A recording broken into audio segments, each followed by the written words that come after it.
भृगु संगीता ज्ञान में मैं पवन शर्मा आप सभी भाई बहनों का दिल से स्वागत करता हूं।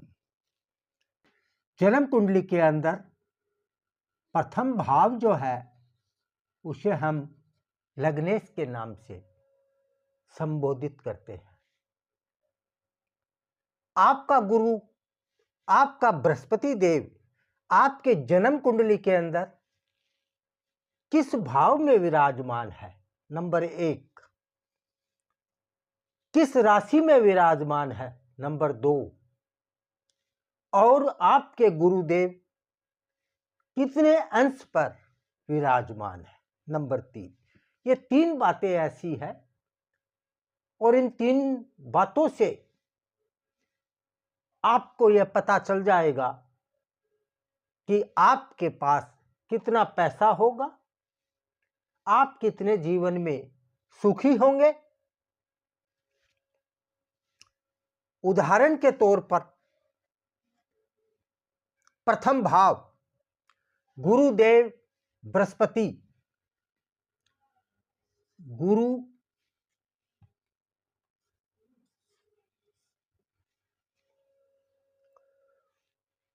अगर आपका गुरु आपकी जन्म कुंडली में अच्छा है तो पुत्र, पति, भाई, विद्या, धन, धर्म, सम्मान सबका ज्ञाता माना जाता है।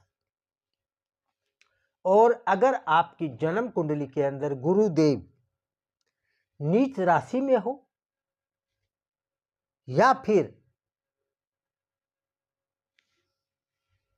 उच्च राशि में हो, उसके हिसाब से गुरु अपना फल आपको प्रदान करता है।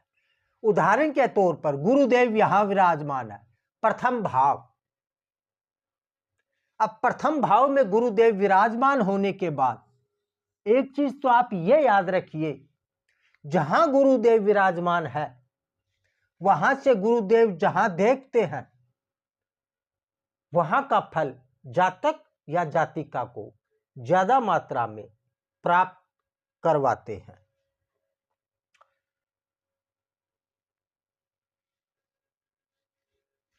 7-5-9 गुरुदेव की 3 दृष्टि होती है। जैसे यहां गुरुदेव है तो यहां हो गया 1, यहां देखेगा 1 2 3 4 5 गुरुदेव यहां देखेंगे और गुरुदेव यहां देखेंगे। एक तो आप ये चीज समझिए, आपका गुरुदेव कहां विराजमान है और गुरुदेव की दृष्टि, पंचम दृष्टि, सप्तम दृष्टि, नवम दृष्टि, तीनों दृष्टि कहां, किस भाव में विराजमान है। दूसरी बात, यहां राशि क्या है, इन भावों में आपकी जन्म कुंडली में क्या राशि है, यह भी आपको देखना है। और जहां गुरुदेव विराजमान है यहां क्या राशि है। गुरुदेव कर्क राशि में आपकी जन्म कुंडली के अंदर कहीं भी विराजमान है तो वह उच्च राशि के माने जाते हैं। और गुरुदेव आपकी जन्म कुंडली के अंदर 10 नंबर मकर राशि में विराजमान है तो वह गुरुदेव आपको जीवन भर नीच के ही फल प्रदान करेंगे। अगर गुरुदेव आपके धनु राशि 9 नंबर राशि में विराजमान है तो वह मूल त्रिकोण माने जाते हैं और आपको आपके जीवन में अच्छा फल ही प्रदान करते हैं।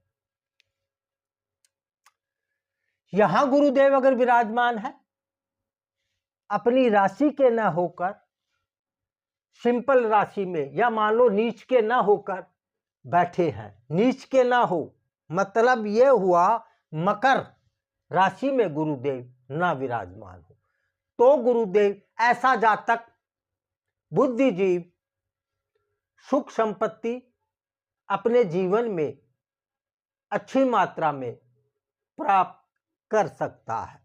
लेकिन आपको एक चीज और देखनी है, गुरु के अंश, कोई भी ग्रह एक अंश से लेकर 30 अंश तक ग्रह की एक श्रेणी होती है, या आप यह समझ सकते हो उम्र, जिसे हम उम्र बोलते हैं, एक पीरियड बोलते हैं। अगर गुरुदेव आपका 6 डिग्री से ज्यादा है तो वह बच्चे का सा अर्थात कम पावर का गुरुदेव माना जाएगा। अगर गुरुदेव 10 से 20 डिग्री के अंदर आपकी जन्म कुंडली के जन्म के समय है तो वह जीवन भर आपको उसी मात्रा में फल देंगे और यह सबसे बेस्ट माना जाता है। जैसे अगर आपके गुरुदेव 11 से 20 डिग्री के बीच में अंश में और आपकी जन्म कुंडली में है तो वह आपको अच्छा फल संपूर्ण मात्रा में प्रदान करते हैं। लेकिन आपको यह भी देखना है कि गुरु बैठा कहाँ है, किस राशि में बैठा है, अपनी शत्रु राशि में तो नहीं बैठा है, यह भी आपको देखना होगा। गुरुदेव पावरफुल होने के बाद भी अगर गलत भाव में बैठते हैं तो आपको उतने ही पावर से, उतनी स्पीड से वो हानिकारक फल भी प्रदान कर सकते हैं। यहां गुरुदेव आपके हैं सिंपल राशि में है, उच्च के भी नहीं है, नीच के भी नहीं है, तो अच्छा फल ही प्रदान करते हैं। नंबर 2, लेकिन एक चीज आप याद रखिए, जिस जातक का गुरुदेव लगन में बैठा है वह जातक शरीफ, धार्मिक प्रवृत्ति वाला, उच्च सोच वाला होता है। और ऐसे जातक की धर्म पत्नी, क्योंकि गुरुदेव सप्तम भाव से पूर्ण दृष्टि से सप्तम भाव को देखने के कारण धर्म पत्नी भी अच्छे योग्य, पढ़ी लिखी और ग्रह लक्ष्मी के रूप में इस जातक को प्राप्त होती है। यहां विराजमान गुरुदेव नवम भाव से पूर्ण दृष्टि से देखेंगे तो यह फल भी, इस भाव का जो फल है वह भी जातक या जातिका को अच्छी मात्रा में प्राप्त होगा। संतान के मामले में भी अगर यहां गुरुदेव पंचम दृष्टि से यहां देखेंगे तो बहुत अच्छा फल आपको प्राप्त करवा सकते हैं। नंबर 2, दूसरा भाव, संपत्ति का भाव में अगर गुरुदेव यहां विराजमान है, डिग्री में अंशों में मजबूत है, अपने राशि या अपने मित्र की राशि में विराजमान है, तो संपत्ति के मामले में ऐसा जातक योग्य माना जाएगा। किसी भी प्रकार की संपत्ति, पिता दादा की संपत्ति अच्छी मात्रा में ऐसे जातक को जीवन में प्राप्त होती है। लेकिन अगर यहां पर गुरुदेव नीच राशि में विराजमान हो, नीच का अर्थ है यहां 10 नंबर हो मकर,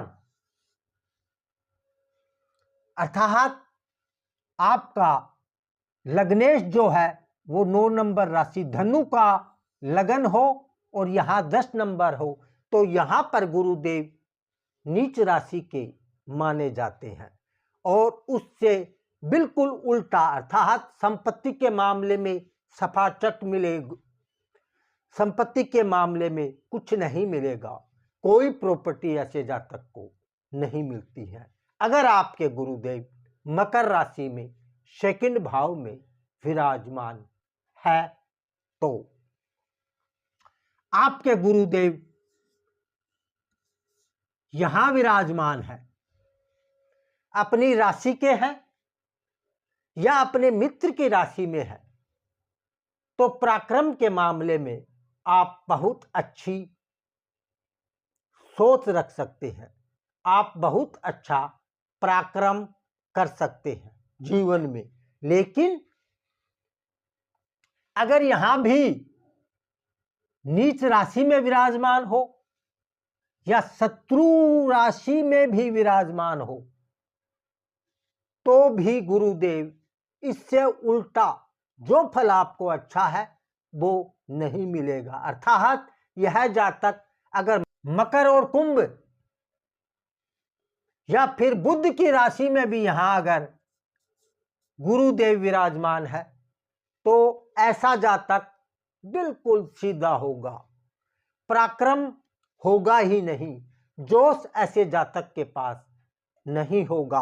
अगर गुरुदेव आपके यहां बुध की राशि में या फिर शनि की राशि में विराजमान है जन्म के समय, तो आपके चौथे भाव में गुरुदेव विराजमान हो और 4 नंबर राशि अर्थात कर्क राशि में विराजमान हो।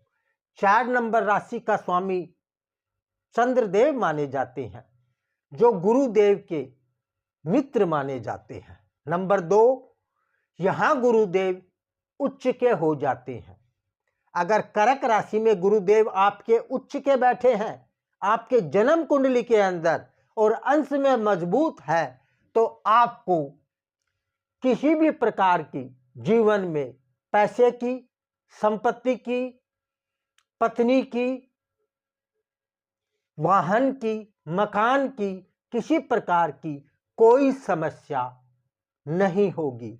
लेकिन अगर यहां पर 10 नंबर राशि अर्थात मकर और कुंभ ये 2 राशि हो या फिर 6 नंबर राशि अर्थात बुध की राशि हो और यहां गुरुदेव आपके विराजमान है, तो आप यह समझिए माता का सुख नहीं मिलेगा।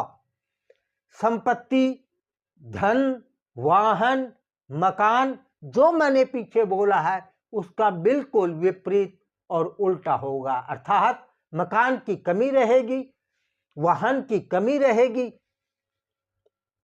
धन और संपत्ति प्लस इज्जत की भी कमी ऐसे जातक को देखने को मिल जाती है। पंचम भाव, यहां गुरुदेव यहां विराजमान हो तो एक चीज तो कॉमन होती है, यहां अगर गुरुदेव विराजमान है तो आप यह समझिए धर्म कर्म संतान के मामले में समस्या नहीं उत्पन्न होती। संतान ऐसे जातक को, जातिका को आसानी से प्राप्त हो सकती है।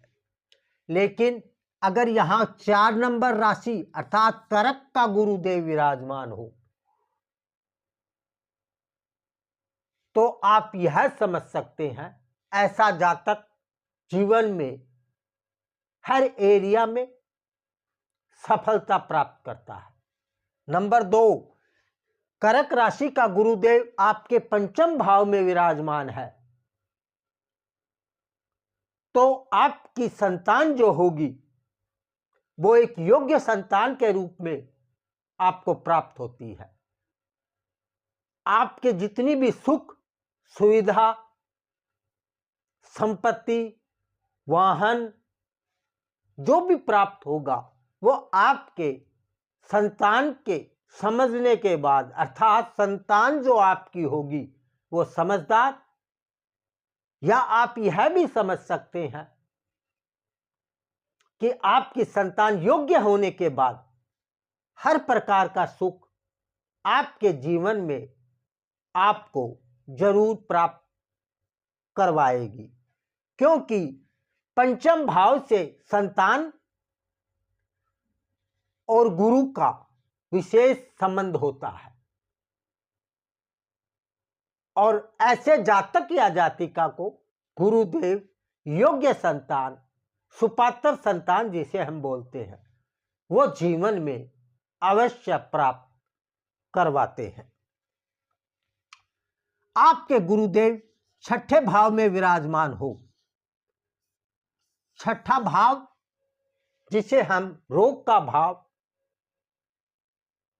मानते हैं, समस्या का भाव मानते हैं, लेकिन अगर गुरुदेव यहां 10 नंबर राशि अर्थात कर्क के गुरुदेव आपके यहां विराजमान है तो कुछ मात्रा में लाभदायक माने जाते हैं। क्यों माने जाते हैं कि कर्क के गुरुदेव नीच के माने जाते हैं और गुरुदेव का यह स्वभाव होता है कि गुरुदेव यहां बैठकर नीच के बन जाते हैं। अगर 10 नंबर राशि शनि की राशि मकर के गुरुदेव छठे भाव में आपकी जन्म कुंडली के अंदर विराजमान है तो आपके जितने भी रोग हैं उनको गुरुदेव खत्म कर देंगे।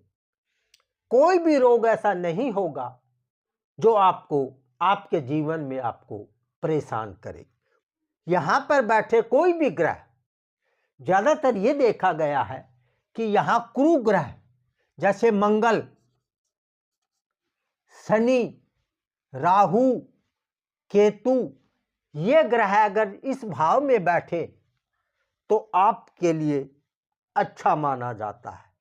क्रू ग्रह, अग्नि तत्व ग्रह अगर यहां बैठते हैं तो आपकी जो भी समस्या होगी, आपका जो भी रोग होगा वो उसको खत्म कर देते हैं। यह आप याद रख सकते हो। सप्तम भाव यहां गुरुदेव आपके विराजमान हो तो एक तो आप ये समझिए यहां गुरुदेव विराजमान होने से पूर्ण दृष्टि से लग्नेश को देखते हैं। तो एक तो ये चीज है कि यहां गुरु विराजमान है तो आपका शरीर का, ज्ञान का, धर्म कर्म का अच्छा विवरण आपको जीवन में प्राप्त होगा, यह समझ सकते हैं। या फिर आप यह समझ सकते हैं धार्मिक प्रवृत्ति वाले, सिस्टम और नियम से चलने वाले आपकी धर्म पत्नी ज्ञान में आपसे अच्छी हो सकती है, धर्म कर्म में आपसे अच्छी हो सकती है। यहां बैठकर गुरुदेव पंचम दृष्टि से 1, 2, 3, 4, 5 इस भाव को देखती है, जो भाव आपको लाभ को प्राप्त करवाता है। 6, 7, 8, 9 यहां गुरुदेव बैठकर आपके पराक्रम को विशेष योग देते हैं, आपके पराक्रम को बढ़ाने का कार्य गुरुदेव करते हैं। पत्नी के द्वारा आपका पराक्रम बढ़ेगा और आप उन्नति के पथ पर आगे बढ़ सकते हैं। लेकिन यह सब होगा कब? आपकी शादी के बाद, विवाह के बाद आप पराक्रम के मामले में अच्छी उन्नति कर सकते हैं, पैसे के मामले में अच्छी उन्नति आप कर सकते हैं। नेक्स्ट वीडियो में आपको आगे के 6 भावों का फलादेश बताया जाएगा। आप अपनी जन्म कुंडली से अपना भविष्य बहुत आराम से देख सकते हैं। आपको केवल यह देखना है कि आपका गुरुदेव आपके जन्म के समय कौन से भाव में, किस राशि में विराजमान थे। समय का अभाव होने के कारण बहुत से जातकों और जातिकाओं की कुंडली का अध्ययन या उनका प्रश्न मैं नहीं बता पा रहा हूं। उसका मेन कारण यही है, समय मेरे पास बहुत कम मात्रा में है, बचता है, क्योंकि फ्री में हर जातक या जातिका को मैं यह बताना चाहता हूं, आप अपनी जन्म कुंडली खुद देख सकते हैं। जय श्री राम।